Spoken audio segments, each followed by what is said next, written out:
Ale pozrel by som sa tu úplne v klídečku na záležitosť, kde už sme včera viac menej do toho zabrdli presne. A včera viac menej už tam niečo z toho rozhovoru so Stevenom Sheriffom, tým hlavným za Ashes of Creation, tak práve u PirateSoftware, tak u toho viac menej na streame tam vtedy akoby vysvetloval, že tam neboli implementované vtedy tie defenzívne veci, aby boli obránené tie starting zóny a tieto, ak si pamätáte, akoby long story short, že tam Asmongolda proste akurát grífovali a tak podobne to, čo sme preberali včera. Tak toto je akoby dnešný nejaký ešte možno upgrade k tomu, alebo možno niečo akoby dlhšie vyzerá, že to bude akoby celý ten rozhovor so Stevenom, kde tam boli iba nejaké tie časti, tak si to poďme ako pozrieť spolu. Myslím, že to spracoval práve Nark. Hey, what up, boys? So it's been about 3 years since we had a Steven interview with a larger content creator, connecting to a new audience, excited for Ashes of Creation's potential. But before we get into that, sit back, relax, and grab yourself a Kyopa Kyola, because with the Alpha 2 progressing at a steady pace, PirateSoftware has stepped in to satisfy our copium-fueled needs with an almost 2-hour interview about the past, present, and future of Ashes of Creation. Now, with all that bollocks out of the way, let's begin, shall we? Thor versus Steven. Okay, so I'll break this video into 2 segments. A reminder of the systems which repeat previous answers from interviews in the past 4 years, and all the new information that Thor managed to coax out of Steven that generally reflect design changes due to feedback and iteration. So with that said, let's start with the basics. Monetization in Ashes of Creation. Thor's question was related to the long-term vision, and Steven explained his plans thoroughly, as well as his stance against pay-to-win. Ashes of Creation is planning to be a To je mega podstatná akoby informácia úplne celá, že to je už od začiatku akoby založené na tom, že sa tam snaží urobiť fakt ako not pay-to-win environment a fakt ako urobiť long-term MMO, ktoré by to akoby mohlo byť, čo bude akoby challenging, ale on má na to akoby peniažky, no. no box cost monthly subscription game that utilizes a cosmetic-only microtransaction store. Steven has a very passionate distaste for pay-to-win mechanics in MMORPGs due to his beloved games being ruined by them in the past. This, in fact, was one Arcade, Lineage 2. Dve podstatné veci, z ktorých sa akoby fakt stalo brutálne akoby pay-to-win ako neskôr, no. One of the major reasons for Intrepid Studios being formed, which gave birth to the project, so we can be confident in the fact that this MMO will never have any form of pay-to-win or convenience-based microtransactions added to it ever. In addition, Thor also asked about regional... To je normálne mega plus. Mega W. Yes, please. Give it to me, daddy.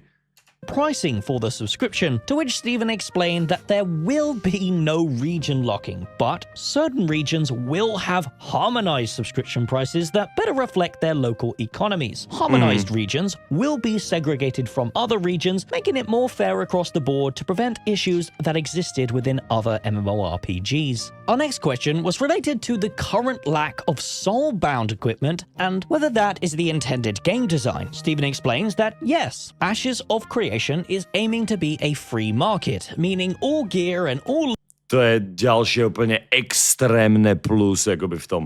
Že tam fakt ako nebudeš mať všechen, vole, gear ako všade, nejaký, vole, soulbound úplne k sebe, keď už ho nasadíš, už s ním nič nemôžeš robiť, ne, proste to môžeš nosiť a potom to kurva môžeš predať a potom ty, vole, to môžeš, vole, neviem, niečo s tým spraviť a potom si to poslať na druhú postavu alebo niečo podobné a používať to tam. To je presne to, ako sa využívalo ako v tých starých MMOčkách, ako boli napríklad tie Lineage, na ktoré akoby sa tu síce ja odkazujem akoby furt, ale je to akoby niečo spoločné, čo hrával mega aj Steven a je to proste vidieť aj na tom, na tej ID okolo Ashes. Loot can be Nazdar, kvízy. equipped and they Mr. Childe. Vidíš, že hrám do tu, alebo... and traded amongst each other. However, currently in Phase 1, the game is missing a lot of important mechanics related to the economy, such as item deconstruction, tempering, enchanting, etc., etc., which are... A ďalší akoby dôležitý element k tomu, prečo tie itemy musia byť akoby nesoulbound, alebo musia byť proste nielen ako tradovateľné ďalej, posielateľné ďalej, je aj preto, aby si někdo jako nemohl ten gear prostě nějak jako full obrániť a nějak si ho prostě soulboundnout, aby mu nemohl zároveň vypadnout, protože to je jakoby celkový taky ten jako efekt týchto jakoby aj týchto MMOček alebo tohoto MMOčka, povedzme, ktoré je tiež založené na tom jakoby full world PvP a tým, že keby jakoby prostě si bol bad boy a tak podobné, budeš zabíjať, ja neviem, nejakých hráčov tam bez toho, aby jakoby sa bránili a tak podobné, tak prostě ti môžu jakoby dropnúť ten gear a práve preto ten gear jakoby nemôže byť úplne soulbound, protože tam musí byť ten faktor toho, že ti to môže vypadnúť, protože to je extrémne jakoby podstatný element. Are meant to sink items out of the economy and stabilize the market. This actually led Thor onto a discussion about RMT, which prompted Stephen to explain in detail their plans for combating this problem, as both Thor and Stephen are very passionate about it. Stephen explains that the battle against RMT only ends when a publisher or company gives up, and ensured audiences that they plan to fight this fight indefinitely because not fighting it actually harms them far more than pushing them back. Zerg mechanics. When the next... Keby někdo jakoby nevěděl, tak to je jakoby ta RMT mechanika, jakože tam někdo bude, povedzme, botiť prostě a něčo jako nějaké goldy a věci a potom to bude prostě predávat za real money, nebo tak je to, no. Big topic discussed by Thor, as he of course owns his... Zergs, jo, toto je presne téma, moment, ktorá je dôležitá na prebranie jakoby a určite doladenie a vymyslenie. Protože to bol presne prípad napríklad Lineageov alebo tých starých vecí, si pamätám tie ruské prostě zergy, fakt jako tam niekde prostě nabehlo, ja neviem, 100 prostě týpkov alebo niečo a mohol si mať čo si chcel, mohli všetci ty týpci mohli mať to má super shit gear, že to ani neexistuje, že ty vole bys to našel na zemi v starting zóne pomalej. Ale keď ich tam nabehlo prostě 100, ty vole, prostě, tak to prostě zomlelo absolútne hociko. A bylo to vtipné, jakoby někdy zase, a potom to šlo jakoby zase porazit neskôr jakoby nejakými alianciami a vecami. A o tom to jako trochu bolo, ale zase vtedy to boli jakoby organizované zergy vtedy v tom, no, ale tak jako záleží. Back. Zerg mechanics. Protože je tam jakoby záležitost, že například jakoby PirateSoftware a on má jakoby teraz jako Pirates, že už guildu a s Discordom a so všetkým na Ashes a robí tam jakoby okolo toho content a tak, on je jakoby normálně, že developer hier a programátor, nevím čo všetko a tyto věci.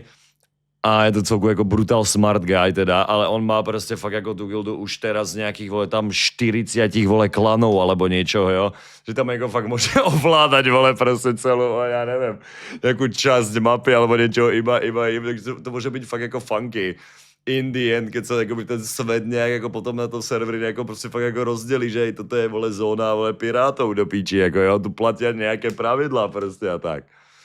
Plošňáky to řešili, no jasně, Freeburner, ale tak jako no. Next big topic discussed by Thor, as he of course owns his large Eve-style guild, Actual Pirates. Actual Pirates is broken up into 40 separate full guilds and... Už teraz, jo, ta hra je v alfatu, můžeš si tam koupit za $120 prístup, kde to můžeš zatiaľ hrať iba víkendy. A on už má prostě Pirates guildu, alebo celých jako pirátov, ktorí už sa teraz skladajú zo 40 plných guild do píči. Ty kráso. And their numbers are certainly prevalent on the Lilith server. Therefore, zerging down the content is obviously going to be a viable, but probably unfulfilling tactic for them, so hearing Stephen explain the plans was certainly interesting to hear. He basically explains that there are multiple ways to reduce the effectiveness of zergs in Ashes of Creation. The first is the guild progression systems that are designed to empower smaller branches of guild alliances. The second is the encounter design, punishing larger numbers with mechanics that scale depending on how many people are present. And finally, the lack... To je mega dobrá vec, ale no, že akoby keď niekde budeš chcieť fakt ako niečo iba zergovať, ale bude to niečo, čo bude prostě stavané na fakt ako menšiu grupu ľudí, že to niekde máš farmiť, ja neviem, v 2-3 ľuďoch something, nejaký spot a prostě ti tam jakoby nevole 20 ľudí, tak tam bude niečo ako nejaký, ja neviem, chain lighting toho moba, ktorý do 2-3 ľudí ti dá hovno, ale potom sa čavem bude stupňovať jeho damage akoby každým odrazom, alebo ja neviem, a prostě bude jich to tam jako one-shotovat or something, to by jako mohlo být fajn, ale záleží, no. Of fast travel is really the main one that prevents Zergs from being able to own all the content because it becomes impossible for them to mobilize their forces swiftly. Jo, to je ta ďalšia akoby veľká vec na Ashes, ktorá akoby, ja som akoby takom ako pomedzi, pretože neviem, ako to v realite akoby bude fungovať. A viem, že ma to pri niektorých hrách sralo, pri niektorých akoby mi to nechýbalo a tak podobne. Kastelo, ďakujem za sub. Na tvůj názor! S kým si myslíš, že paseš krávy? A ten názor som chcel akurát hovoriť. A dobré načasovanie akoby k tomu. Ale chcel som povedať, že tam v Ashes zatiaľ to akoby majú nadizajnované tak, jak chcú to urobiť, takže to bude zároveň obrovský svet. Fakt bude obrovský svet. Jo, fakt brutálne obrovský. Kde si predstav, že by si človek musel fakt ako cestovať normálne, reálne 2 hodiny reálneho času, aby si človek tam došiel niekde na druhú stranu, alebo tak. Alebo tam záleží samozrejme s tou mapou, ako to bude ako doladené a tak, ale už teraz sú tam akoby tie trasy hrozne dlhé, aj keď je tam iba veľmi malá časť tej celkovej mapy. Ale nechcú tam dávať veci ako fast travel a tieto veci, čo znamená, že si fakt ako proste budeš môcť nájsť nejakú tú svoju presne ako oblasť a takto podobne a preskupovať iné. Ale nebude to úplne záležitosť, kde by si mohol portiť z jednej strany na druhú non-stop tam a tam a tam a tam a proste presne pre nejakých akoby ľudí, čo by tam bola nejaká organizovaná grupa, tam bolo 150 ľudí alebo niečo podobné, ktorí by proste išli vymlátiť to, portli na druhú stranu, vymlátiť to, ale dá sa tam akoby využiť to, že keď vidíš, že tam je veľký, ja neviem, tam je tá parta alebo niečo podobné, tak idem tam proste niekde inde využiť akurát. Ano, záleží, ako to celé bude proste ako doladené, ako to bude v realite fungovať. Tam, koľko ľudí akoby tam bude na tom serveri a tak podobne. A mohlo by to byť Brutus, no. A major component that other MMOs had and Ashes of Creation doesn't. Our final recap question from previous interviews touches upon Ashes of Creation's crown jewel, the node system. Thor asks about the current state of node mayorship being purely on an electoral system, meaning the mayors of nodes are usually decided by a popular vote. However, this is only one of 4 node types planned for Ashes of Creation, and as the phases roll out, these other 3 node types will come online. Right now, all nodes are classified as scientific nodes using a voting system. But when Phase 2 drops, economic nodes will be introduced, which use a bidding system to determine the mayor. Then... takže niektoré akoby mesta budú mať proste, akože budú také ako ekonomicky založené a bude sa tam proste čisto kto má najviac money, alebo tak ten proste bude major. Potom to bude na tom vedeckom, kde to bude normálne čisto vote, ako povedzme, demokraticky, dajme tomu, sa zvolí, to je skôr ako like farm, ale okay. When Phase 3 arrives next year, military nodes will be introduced, using a team-based point-style system. Takže potom bude akoby vojenský štýl toho riadenia a to bude na základe akoby nejakého bodového proste systému za nejaký akoby kombat za niečo. That focuses on a node-based arena to determine their mayorship. Počkaj, akože, takže tam bude nejaká aréna, niečo ako bolo, čo ja viem, jak sa to volalo, Koloseum v Lineageoch, alebo proste tam kde to akoby port logicky na olympiáde. Tam niečo ako olympiáda, že sa tam proste fakt ako bude každý mesiac, ale ja neviem, koľko to bude ten limit, tak tam bude iný ako major alebo iný ten hlavný z toho mesta. And finally, the divine nodes will be added using a quest or resource-driven method that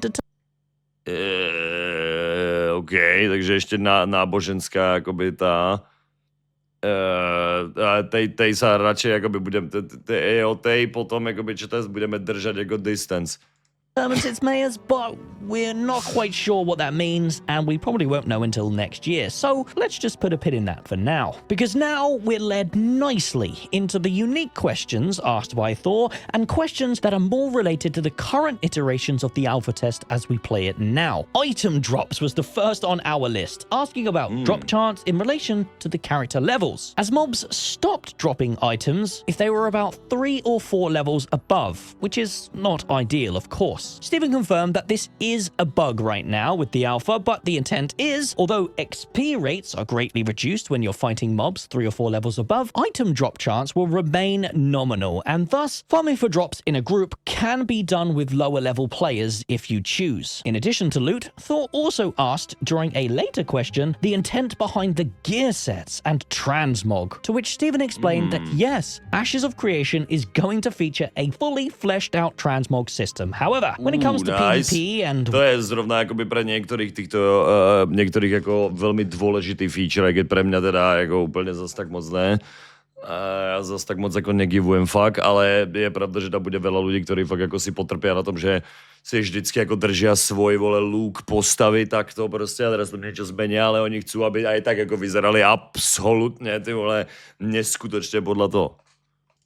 Ways to see what armor type players are actually wearing, the UI itself will provide that knowledge through a buff that explains both the type and roughly the power level it is at, a system that was utilized in Arcade. PvP was also a huge topic during this interview, as Thor's perspective comes from EVE Online, and a lot of concerns from that game also come to Ashes of Creation, and the looting of corpses from third parties who are not involved in the fight tends to be a problem because it bypasses the intended corruption system. So, Steven assured audiences that the whole looting and bag system is still very much placeholder, and expecting huge amounts of polish and overhauls, which include an expansion to the Je to alfa prostě stále, jak je to alfa 2, tam jako milion věcí, oni oznámili, že tato alfa 2 je hlavně na, jakoby, aby si vyskúšali performance, aby si vyskúšali jakoby ty servery, čo zvládnu, keď tam bude jako viac teraz jako ľudí a tieto jakoby věci, jo, ako bude fungovat jakoby ten kombat a toto a samozřejmě nahlasovanie bugov a týchto věcí,